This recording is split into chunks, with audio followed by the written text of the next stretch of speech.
I love how you just said that you kind of create your own story. Like, you don't really have to do much marketing because everything that you're doing kind of speaks for itself. And again, it's so simple, and it's also kind of retracting to where we were once. We never used to have all of these huge marketing, quick billboards, social media, and so forth. So I also love your approach. I love that you took the business aspect to it, because it also gives more insight for people that are saying, okay, this is all great and dandy and I would love to benefit the planet, but people seem to think it's going to cost them more by being more eco-friendly, when sometimes in the case of fashion, yes, but that's just because of a rework system. But when it comes to food, like you said, it can actually just save you so much money and marketing. It builds your identity as a brand. What do you foresee as the challenges and opportunities that lie when reworking our planet's food system?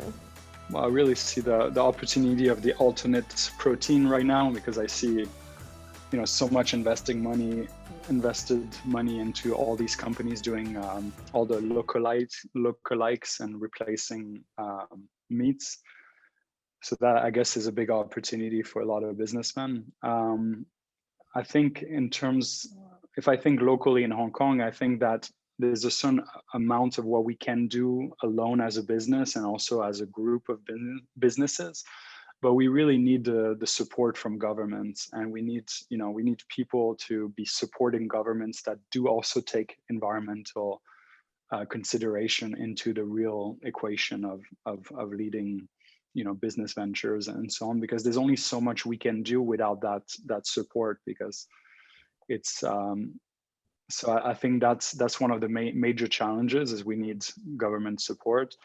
And after opportunities, I've been doing this for 10 years. I do believe that after people get over this transitional item, which is in my opinion, it's something that is unfortunate, is creating a replacement that actually might be worse than the actual product in terms of personal health. And also in terms of planetary health, which is the main focus of what they focus on. It's to be debated, because monocultures, it's affecting a lot of ecosystem, it's taking a lot of land use. But I do think it's better. I do think it has a place. I do think it's a great transitional item. But again, for me as a chef, I believe that chefs should make food and not scientists. Because again, I always focus on whole plant-based. So meaning that we take the whole ingredient, and the only mixing that we do is whole ingredients together. And we're not denaturing and taking a cell from this one and this one and this, and not taking into account the inactive ingredients that, again, we've been used to this for many, many, many generations. Our body has adapted. And if I ask most people, okay, what is the ingredients in this plant-based alternative? Or what's the difference between your burger, Christian, and theirs? Most people will not be able to tell me what the ingredients are. And in mine, they're very clear. It's 3 types of mushroom, it's some garlic, it's some, oats and that kind of stuff. So you understand everything. So your body, I think, understands it also. And when the highly, highly processed item, I think, creates inflammation inside the body and also has this negative sort of long-lasting thing. But I think it's a powerful tool to help people transition. So I'm not against it, but I do think that it's not something that we should eat on a regular basis. Yeah, it's all about patenting a product. It's all about having an exclusive thing and a right on life. But as I always say, nature is the best designer. As humans, we are part of that nature, and we forget that we want to, have to change it and so on. But nature designed it in the best possible way. So again, we just need to go back to what it worked when we had less diseases, less ailments, less thing, and not in a reformative way, but in a progressive way, in a new way, and just reintroducing things that we know that work. And some companies are using things that they call a new technology, but fermentation is not something new. We used to do this for so long, and so these are not new technologies. They're just going back to things that work for preservation, for creating, for working with food. But I think some big businesses need the government to push them to do the right thing, because I think a lot of big businesses like to push the blame on the consumer and say, for example, a good example is like any producer of plastic bottle. I wouldn't mention one, but they say you have to recycle it. And so the responsibility is on you as a consumer to put in the right bin. But when you find out that 91% of all plastic is not even touching a recycling plant, and recycling is, I don't think actually works. It's not something that works. So, or at least it doesn't work on a mass scale and the way it's done. So again, we have to go back to who is producing that and their integrity to produce something that is safe for us, safe for their product to be used and transported, and safe for us to consume, and then safe for where it's going to go after its very brief life cycle. So I do believe that, again, the business are the ones that need to change, but us as individuals need to vote for people or be supporting people that finally have real environmental agendas that should be part of any sort of government at this stage. And I think we are seeing more of it, but we're not seeing anything tangible that some cities and some countries are much more in advance than others. But again, we need to start seeing the countries and go beyond countries and see the planet as a whole again, and going back to the whole and seeing that we're all humans and we're all going to benefit, and there's no way. And if you throw it in someone else's country or trash, you're going to get it in some ways, and so on. So the principle of circularity, it will come back to you. Yeah, exactly. Like, it's inevitable if you follow a circular practice. It's just going, that's the whole point of circularity. Everyone's just going to kind of equally benefit. And I like how you said the planet as a whole, like, we're seen as very individualistic people at the moment, and everyone's trying to push an agenda, be yourself, truly yourself, which is amazing. But at the same time, it maybe causes concern of maybe just stepping away from the community. So probably might be a way to kind of bring the community together, and it's really just a very interesting perspective, also coming from yourself just as a younger public figure, because when we spoke to Annabelle Hooter, she is the product director of Santa's Textiles. She's basically saying the exact same things as you're saying, but from a textile perspective, and how we're meant to bring about change, because at the end of the day, we're actually going to kind of be left with the aftermath. And it's just kind of a bit concerning, and people perhaps in governments like involved with legislation, they might be the older generation that says, oh no, out of sight, out of mind, it's not our problem. When also perhaps recycling, like you said, it's a bit of an iffy topic. As a young public figure advocating for plant-based lifestyle, especially within the food and service industry, what would you say have been your strongest challenges and perhaps even your best opportunities that you've been given to try to work in this space? So my greater challenge is Treehouse is my third brand that I create, and I think now the market is more ready than it was 10 years ago. If I'm just in Hong Kong, there wasn't the same infrastructure. There wasn't, even on supply level, there was not such a thing as a kale salad or quinoa and that kind of stuff. Now even a steakhouse will have kale salad. So the market has changed, and I think the hardest thing for me was to be patient and to learn the business. And also, for me, I was very idealistic, I think, at the beginning of my venture, and I thought that having the right intention was everything that was needed. But I found that the business world also was not filled with just people with good intentions. So I learned some very valuable lessons in terms of, who you do business with, how you build your business, and just kind of that business world and seeing the reality of operating a business. And also, I think the major change that I needed is also to be able to grow these businesses all the way that I can have a business that I can truly protect. Because, when I started, I was 26 years old. I came to Hong Kong with a backpack, and I didn't have the resources to build my own enterprise. So I had to, work with others. And even though I was a small stake owner and the main person to do the operation, it's very difficult to control when you don't have the real ownership of the company, especially when you're promoting green ideas and everything, because sometimes they don't make sense for your, like, some environmentally focused ideas do not make sense for your P&L, and an investor will not always understand that. So I think one of the most valuable lessons for me was to finally be able to put myself in a position where I can truly control the company not only as the top employee, but also as an investor. And so, but again, I think they were all valuable to where Treehouse is now. And I feel like now Treehouse has learned and has the history behind it to be able to be this fast growing, high quality focused restaurant that we're trying to bring to the masses and not to a niche of just vegetarian, vegans, or that kind of thing. So we feel like now we're in the best place. The awareness is growing. This type of conversation is happening all the time now, and the people's awareness is really, really growing.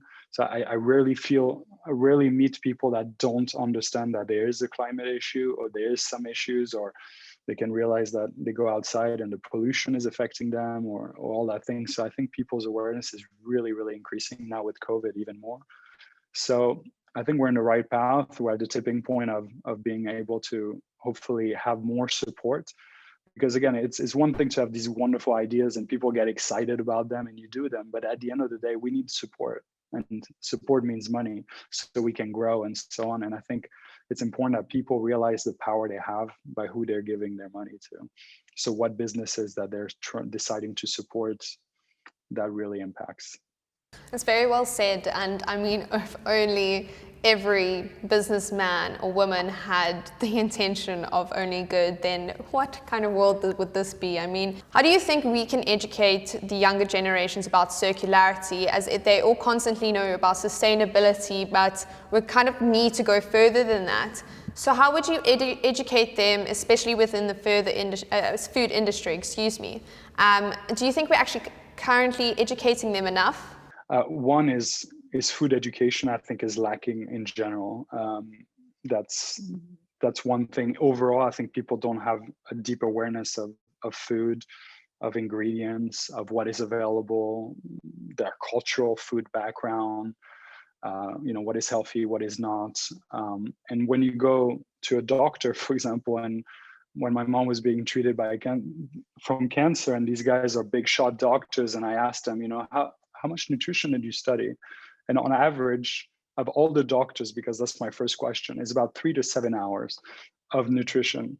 I've been studying nutrition since I'm 16 as an enthusiast. I don't have a degree or anything, but I'm always learning about it. And I find that it's always evolving, always changing. I never know enough. I never understand enough because it's so intricate subject. And so the people that are supposed to heal us are not even taking nutrition in the equation. So that got me very concerned. So if you apply to the healers of this world, the people, the students are not receiving this. When you go to school kitchens, that's the first place where you get really bad food in most of the case. Like I would prefer going back to my mom's place, her home, and get food than to have canteen food, which is often most kitchens, most schools have really bad food, at least where I was. So I think food education is very lacking. But what gets me inspired is like young people really get it a lot more than us. Why? Because they're born in this world where we're telling them that there's some pretty significant dates that are coming not too far away that they're going to be massive, like climate events, whether it's natural disaster, movements of populations, all these things that are said to be happening in just a few years from now. So they're living in a world that is already, they don't know the security of the job market, of where they're going to enter and what's going to happen and so on. So I think that awareness is actually a lot bigger in the younger generation because they see what we're leaving to them. I think we need, again, the government needs to change, and also the people in true power today.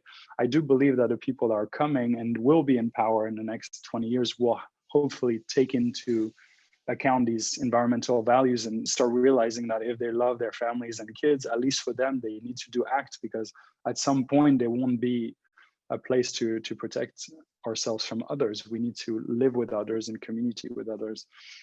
We last spoke, I don't think it was me per se, someone from my team who spoke to you when we were writing our first blog regarding you and the Treehouse. You mentioned there being a notion of a shift in consciousness taking place as a human society moves from a fear-based to a love-based approach. So I guess, what do you believe the most effective ways that the youth of today can change that narrative? As in someone who watches this and goes out and be like, do they go and tell their friends in the schoolyard? How do they ask their mom something to change their recipes? How do you think these small incremental changes can be instilled from a young age?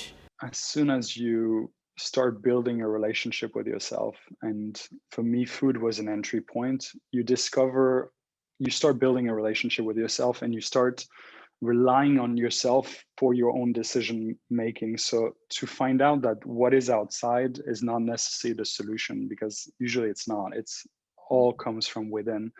And so if you start taking care of yourself, and you start, again, the love aspect that you said, giving yourself the love that you need, as you change and you start making the right choices towards the food that will make you more uplifted versus down, everything has an impact. So if you're putting high vibration food, you're going to be operating at a higher vibration. If you're putting worse foods, you're going to feel it. Like once, if you eat a Big Mac, 2 hours later, chances are you're asleep on your desk, or at least follow some type of food coma. So your performance is being affected. So I would say it's really about self-discovery and realizing that, the most important self-discovery and thing you need to do is to find out who you are. And then that creates that unique gift and that unique thing that you can do. Like for me, I truly believe that doing this mission is what gets me excited. It's what gets me out of bed and makes me want to do something. For me to have a job and make money, I don't care. I have zero excitement about this. This is not what's going to get me anywhere. Like I'm smart enough to go do something else. I'll just, remove myself from society or something, but do something else. But you need to find what excites you and what drives you, and then you become your own sort of inner experts. And then I think you have a true skill, because to try to do and chase the things that are outwardly, you become like everyone else. But if you're going within, you're going to create something that is unique, truly unique, and you're going to build a relationship that extends to food at the end of the day. Because I always say intuitive type of eating is the most powerful way, because it's not about eating because it's lunchtime. It's eating because you're hungry, and it's eating the right food that you're looking for that will benefit. And in the same way, when you make a bad choice, you don't need to it's not even a bad choice, but just the awareness that you're eating this, and that's okay, but maybe you should not be eating it every day. So again, it's just about building that solid relationship and looking within for answers.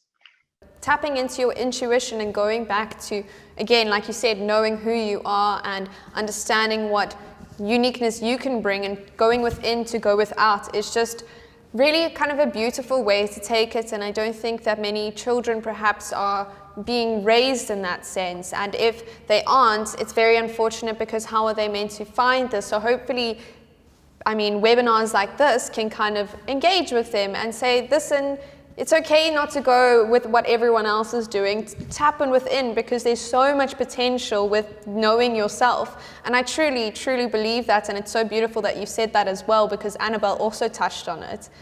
Are there any specific roles within the food industry that you would say need more younger people involved in, and why? Unfortunately, it's one of those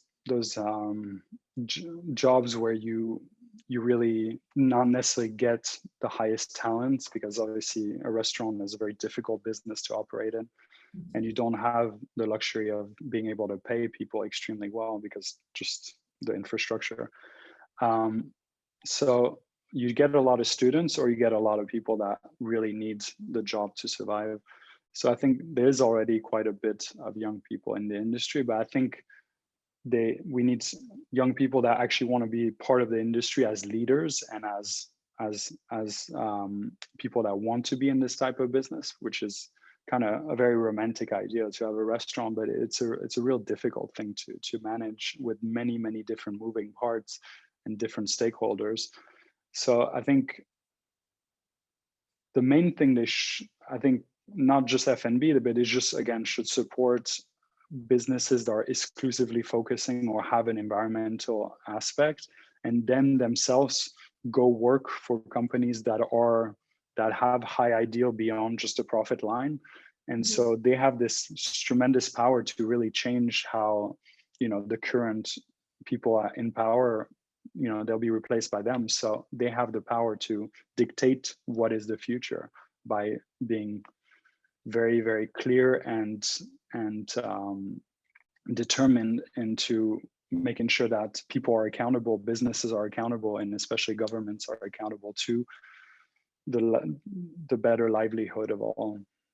These wonderful ideas to put their minds into environmental projects and sustainability projects and so on, and not about creating a new financial algorithm or other types of things where, of course, they get a lot of money and it's attractive. But again, remembering that if you do the right thing and your thing and you do it authentically and you create that expertise, the money will come as a reward. It's just, it just doesn't need to be your focus. It needs to be a side effect or a reward of your accomplishment, but it's not the main driver. If not, we're losing all these incredible minds that could be solving so many issues that we need right now to be solved and dealt with.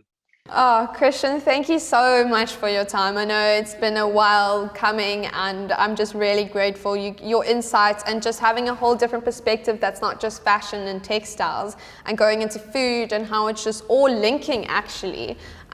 So it kind of just puts us in a standpoint and be like, in all industries, we're all saying the same thing. So there's a common theme and a common pattern, and it's great that these conversations are happening, because I really think it's going to bring proactive change.